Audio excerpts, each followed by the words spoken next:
Come Scrapbook with me while I talk about Vocaloid Mayu. Mayu was a Japanese Vocaloid from the Vocaloid 3 era. The printer is the Codex Step printer. Mayu was released in December of 2012. During the Vocaloid 3 era, it was really commonplace for Vocaloid to be released during December, which made sense because of the holidays. Mayu was developed and distributed by a company called Exit Tunes. They are a music entertainment company that makes music compilations and compilation albums. Back in the V3 era, Exit Tunes had a lot to do with Vocaloid. So Mayu was really notable in that she has a lot going on with her as a character.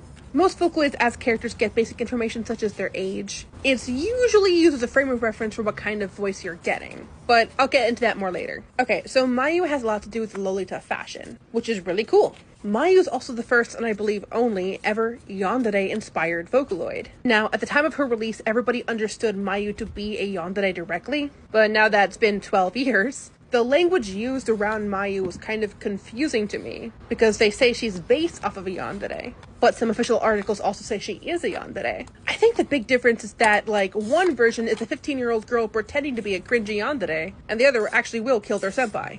But either way, the yandere mark was on Mayu. Now, Exit Tunes heavily marketed the hell out of Mayu. They had all the money and power to put her on as many albums as they wanted. And they did! In fact, they marketed her so much, her popularity was debated. Did people actually like Mayu, or did everyone know her because Exit Tunes blasted the hell out of her? It kind of landed on the latter. Because once Exit Tunes stopped marketing her, they threw her into the water to see if she would swim or sink. And she sank. Unfortunately, Mayu was not able to keep up that popularity. Which is crazy because she seemed to be everywhere in the Vocaloid 3 era. She had a good chunk of official merch, too.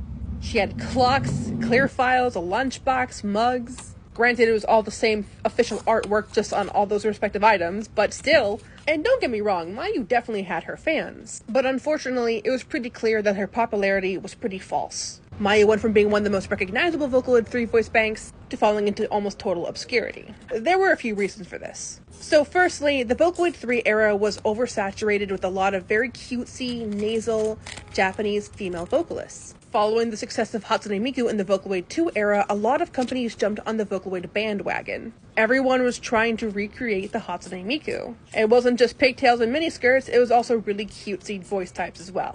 And the first year of Vocaloid 3, we had like 10 of them. And unfortunately, Mayu was just one more cutesy Japanese female voice bank. The vast majority of Vocaloid 3 voice banks fall into that category. There are very few that came out of Vocaloid 3 alive, namely Iya and Yuzuki Yukari. Those two come to my head anyway. I also think that Mayu was marred by her being a yandere. I think it was a double-edged sword. On one hand, that was a very new thing.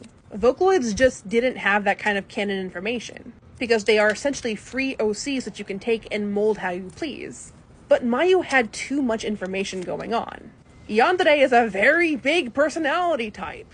Hell, even if she was a 15-year-old girl pretending to be a yandere, that's still kind of a lot. And she was not beating the yandere allegations. It was very difficult to use Mayu without having everyone just assume that it was a yandere song because it was sung by Mayu.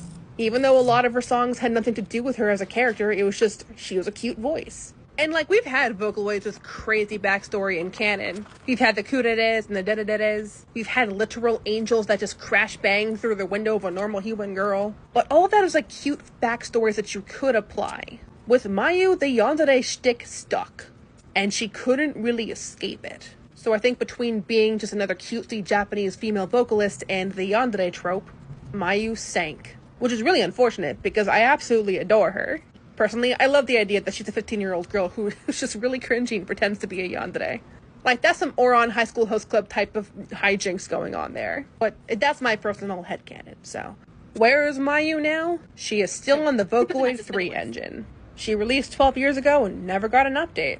Personally, if she came to Synthavy, I would buy the update. But she is forever trapped in the Vocaloid 3 era. I think there's something kind of hauntingly beautiful about it. Vocaloid!